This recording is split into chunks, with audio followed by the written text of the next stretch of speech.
না, আমি যেটা লক্ষ্য করছি বিভিন্ন সংবাদ মাধ্যম, প্রচার মাধ্যম, বিশেষ করে রাজনীতিকে নিয়ে যারা গবেষণা করেন এবং এই ভোটকে ভিত্তি করে যারা প্রথম থেকেই এই কাজটাতে যারা নিজেদেরকে ব্যাপৃত রেখেছেন, 6 দফা ভোট হয়ে গেছে।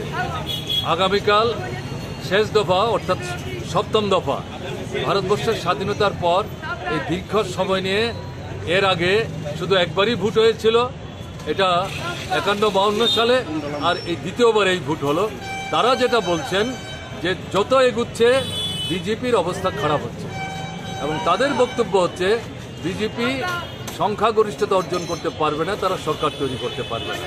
তো তাদের এই মূল্যায়ন যদি সঠিক হয়, আমরা নিঃসন্দেহে উৎসাহিত হব, অনুপ্রাণিত হব, এবং এটাই বাস্তবায়িত হোক তার জন্য প্রত্যাশা নিয়ে আপনাদের মতো আমরাও অপেক্ষা করছি।